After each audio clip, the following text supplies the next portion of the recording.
So today we're going to take a look at section 17.1, and the title is line plots with whole number and decimal values. And what we're doing today is taking a collection of data, very numerical, right? Very dry. And we're going to turn it into something more visual, which is a line plot that helps kind of make our data more approachable. It's easier to understand. You can kind of get some deeper understanding about what's going on just because it's organized differently. But what is featured here in this table is exactly the same as what's featured in this line plot. It's just organized in a more visual manner. Can you see the connection between what's featured in the table and what's featured in the line plot? Can you see the connection? Okay, so this table is showing how many candles were sold at a gymnastics fundraiser. And this is how many times 14 candles were sold, 3 times. This is how many times 15 candles were sold, 2 times. This is how many times 16 candles were sold, 4 times. This is how many times 17 candles were sold, 2 times. And this is how many times 20 candles were sold, 1 time. I have never heard of candles being sold at a gymnastics fundraiser. But, you know, or in that quantity. I don't know where your book comes up with these scenarios. You know, I might have thought of like candy bars or something a little more realistic. Regardless, take this data and look at the line plot below. We still have the number of candles organized on this line right here, this number line. But then we document the frequency or the occurrence of that value by using these X's to sort of stamp a vote for each of those frequencies. When you walk into that gymnastics, Okay, Alina's going to give us some background about why the candles are a connection to gymnastics world. Why candles, girl? No idea? They sell candles. But are there any, you know, purposes that are connected to gymnastics in any way? Or is it? She said it kind of smells like feet in the gymnast room. So they might sell candles to make their home smell better. I don't know. What else, Michael? Most people in back multiple gauge problems. Their trunk is filled with 500. Okay. Well, yeah, math books, maybe they're by the end of the book here, they ran out of scenarios. So they had to come up with, all right, what do you got? What do you got? They're on the bottom of the list of ideas. They're on the bottom of the list of ideas. Candles and gymnastics fundraisers was what came up. Yep. Yeah, right. Like something more more connectable. Okay, but down below, regardless, we have some important details that relate to line plots in general right here. So they're basically describing what a line plot is, how it's organized, what different terms within these contexts refer to. So using a line plot, if you kind of cover up here, watch this. If you cover up the X's, what is on the bottom there? What is that thing called on the bottom? What is this thing called on the bottom, class? A number line? A number line, right? So a line plot has to have what as its base? A number line. But it's not the entire number line, right? It's just the snippet that contains the values that are part of our pool of data. So our set of data here only ranged from the number 14 through the number 20. So that's where our snippet of our number line exists as the base here for our line plot, okay? Do you notice the connection there? So our line plot contains a snippet of a number line. This is a key term I need you to pay attention to right here. The scale is from 14 to 20. Okay, so knowing that with this example, the scale represents 14 to 20, what could you tell me about the meaning of the word scale? What are they referring to when they said the scale is from 14 to 20? So notice what's special about 14, what's special about 20, and kind of give me some information about what you think scale might be all about. What do you think, Maya? The line plot. Okay, what about those numbers specifically on the line plot? Okay. Avery, what do you think? All right. Avery said, I noticed 14 was the lowest number in the set, and 20 was the highest number in the set. So scale refers to the difference between the lowest value and the highest value. There's another word that sixth graders also use that I want you to know right now. Let's write it on our books. It's called the range. Everyone write that right above the word scale here. Range. Everyone write range right here. The range of data is the kind of distance between those minimum and maximum values.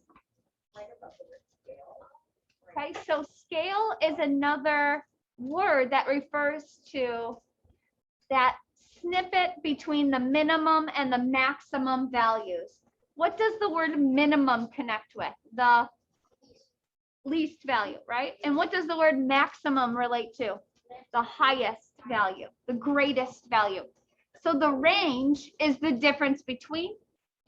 The scale helps us see how much of that number line we're taking a look at, the snippet of it. All set? All right, one more term here. It says the interval is 1. Look at the line plot. What is occurring at a rate or an interval of 1 on this line plot? Notice anything? So between 14 and 15, what has gone by? 1 unit, right? Between 15 and 16, what has gone by? 1 unit. How about 16 and 17? 1 unit. So the interval or the rate by which this number line is being shown is 1. How could it be anything different than 1? Not for this data set, but is there a situation you can think of that, you know, it would be different than the interval would be 1? What do you think, Aurora? What could be different than 1?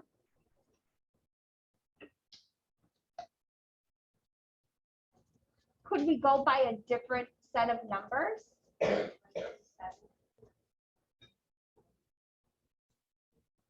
Okay, so going by 2s, I think I hear you say. So it could be something like, you know, starting at 17 and then going by 2s, like 17, 19, 21, 23, 20. Yeah, you could go in a larger interval, like by 2s or by 5s, or you could even go in a smaller interval, like by halves. What interval labels would I give if I were working with just halves? Maybe 1.5, 2, 2.5, 3, 3.5, 4. Could we make a little line plot here real quick together that captures, it's gonna be a really tight line plot that captures our ages as a class? So I'm gonna clear off the screen here real quick and just pull up a blank little whiteboard. And first thing I'm gonna do is get some data here about you guys. And what I need you to do is give me the closest value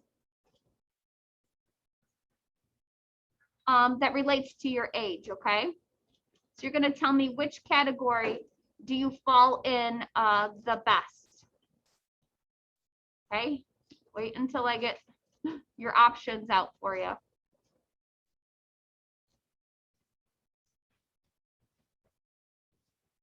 So you can select from the values 9.5, 10, 10.5, 11, or 11.5. Does everyone fall between those numbers? Yeah, everyone in here falls between those numbers. So there's an option for everyone here to select from, right? Okay. Just round kind of to the closest value that represents you. Okay, so this is representing how many years old are you? Okay, and then we're going to put the frequency here. How many kids in this group fall into that scale, into that range of data? Okay.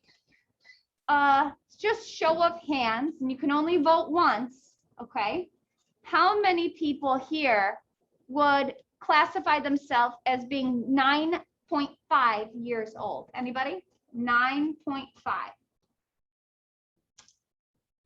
Anybody at home? 9.5? Okay. This might be for some of my fourth graders would fall in that range. How about anyone classifying themselves closest to 10 years old? 10 years old. Okay, we got one here. We got one. Anybody here at home? Closest to 10? Okay. So, boom. There we go. Nice job, Alina. We had to have someone on the class. Good. How about 10.5? 10.5. Who would classify themselves? Teachers, please place recycling bin. Okay, just quietly. Who would classify themselves as 10.5 years old? Anybody at home? Anybody? Anybody? Verity? I also know, all these comments do, but I know the Okay, we'll just take into account who's here with us today, but thank you. So we've got one vote for 10. You guys are old. Oh my gosh, I thought I was old. You guys are old. Esther, Michael, it's my birthday today, and they're all asking how old I am. I won't tell them. How old are you? That's okay. I'll tell you later. Why would you ask? It's okay. It's all right. Are you ready? Who would classify themselves as 11? Okay. So 1, put your hand down. 2, put your hand down. 3, put your hand down. 4, 5, 6, 7. Anybody there? 8, Esther, put your hand down. 9, Michael, put your hand down. Okay, so I've got 9 votes for 11. So how many people are going to classify themselves as 11.5? Okay, when I point to you, put your hand down. Ready? Cece, put your hand down. 1, 2, 3, 4, 5, 6, 7. Landon, 8, 9, 10. Oh, how did we get I have 2 people online.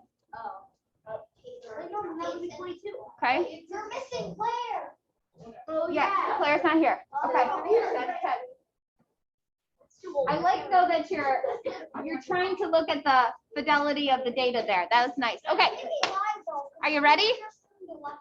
So this data is kind of boring to look at. It's in a data table, but we're going to turn it into a line plot right now. So first, when we turn it into a line plot, we have to consider what snippet of the line, the number line we need. Do we need the part of the number line that contains the number 2?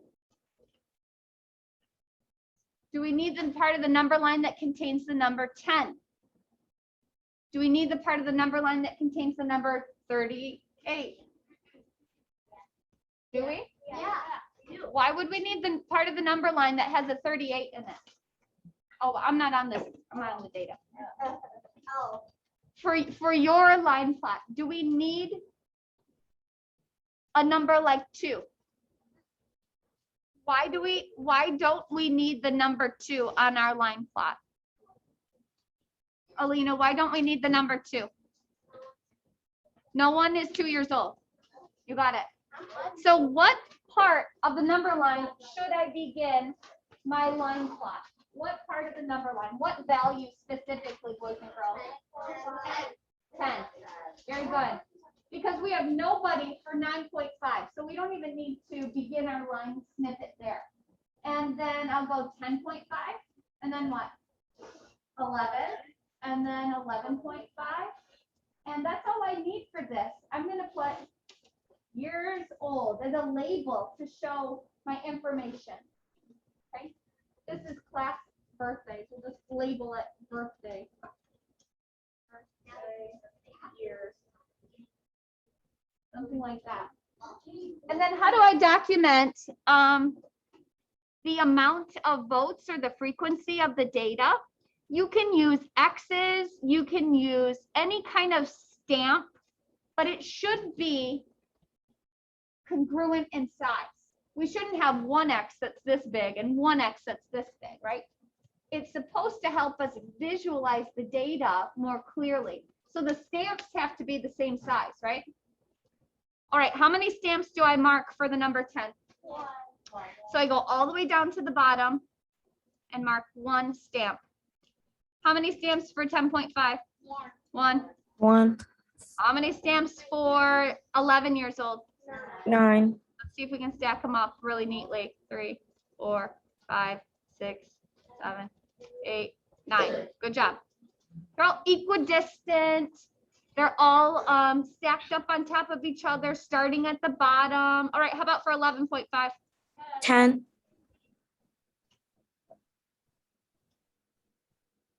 Well done. So visually, you can see that we have the most votes for 11 and over, right?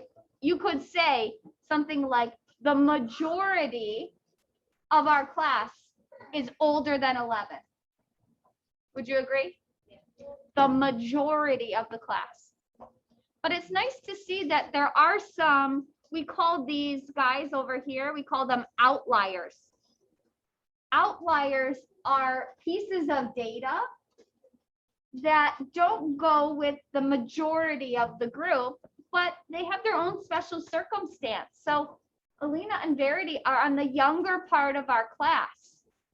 And yeah, and it just is something important to understand as a teacher, as a classmate. They'll be the last ones to get their driver's license in the whole grade, right? But all right, let's go back to our workbook page, okay? All right, check this one out. We can pass by number 1, that's okay. Just look at numbers 2 through 5. We're gonna do the very same thing that we did here with our ages. And we're gonna look at this. This is a competition. Here's another unusual scenario. Here's a competition of a robotics competition. And the weight of the robot is documented here in this table.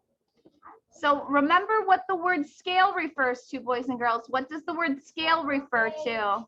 The range of data. So I'm looking for that smallest value compared to the largest value. So what is the smallest data in my chart? What's the smallest weight of the robot? 1, 2. And what's the largest weight of the robot? What's the largest weight, everybody? 2.9. 2.9, All right, here's another key term. What is an appropriate interval for the data? So look at the differences between the robot weights. What interval are they increasing by? Are they increasing by 1 whole unit, like our example at the top? Are they increasing by maybe 0.5, like our ages were? Or is this a different interval? What interval are you noticing, Landon? It's 3, then it's 1. Okay, so what should we pick? Yeah, let's do that smaller interval, 0.1.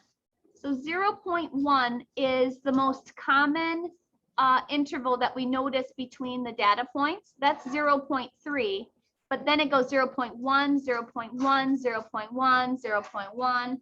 So that's why we want to use 0.1 and not 0.3, okay? What is the most common robot weight? So most common refers to most frequently occurring, right? Most common. Look at the frequency. Which robot weight received the highest amount of votes or the highest amount of tallies, Aurora? What one? 2.9. How many tallies did it receive? 4, yeah. The most common robot weight was 2.9. I mean, we could put pounds if we want. This is the abbreviation for pounds. Now we're putting it all together. Complete the line plot to display this data in the table above.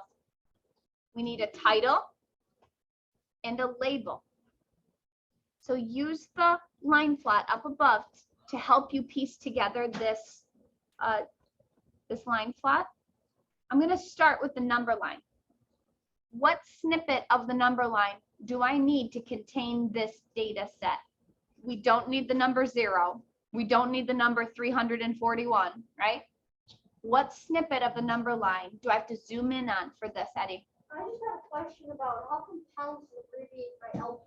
Oh, yeah, that's, yeah, So when you're in 7th grade, you're gonna get an extra credit question about it. And I looked it up this year and it actually comes from the Latin word for it's a different language other than English that that has those letters that represent pounds. Yeah, it's LB. It's for pounds. your brother's in 7th grade, right? Yeah. Okay. All right, so back to this business here. What snippet of the number line, Eddie, do I need? 2.2 is going to be where I start. I saw his eyes go up to the data.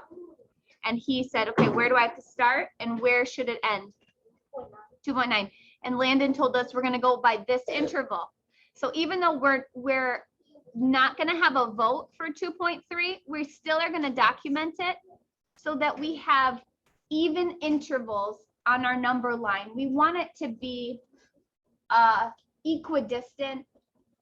We want to see the outliers with clarity. So we're going to put the interval 0.1 here and document it even though we don't have any votes for those couple. Keep on going. What label should we give these values? These would be representing what group? What is 2.2, 2.3, 2.1? They're possible what? Possible what? It's the scale of the weight here of the robots, right? So we can put the word weight down here. So weight of the robots. You got it. And I'll just put it in pounds here. All right, are you ready to stamp? Ready to do some stamping, some X's? I'm going to use hearts this time. Because what robot doesn't like hearts? How many stamps or marks should I place for the weight 2.2? Just one. All right, so all the way to the number line, all the way to the bottom, stamp one X or one heart or one star or whatever you'd like. How many stamps for 2.5? Or 2.3 rather? None for 2.3, nothing for 2.4. How about for 2.5? 2. There we go. How about 2.6?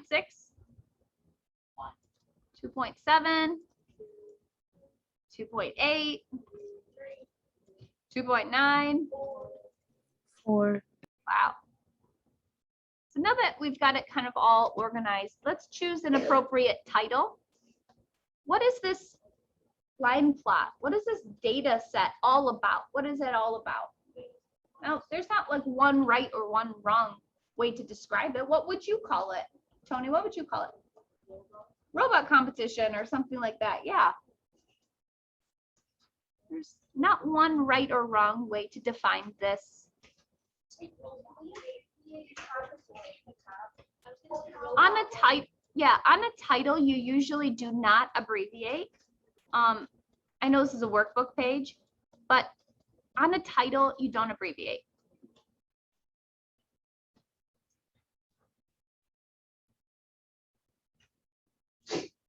Feeling good about this? So, I mean, tomorrow we're doing exactly the same thing, but the values involved tomorrow are sometimes fractional, there's sometimes mixed numbers, but it's the same exact information. Scale, interval, we're gonna line plot. You're gonna use mixed number and fractional values instead of decimals.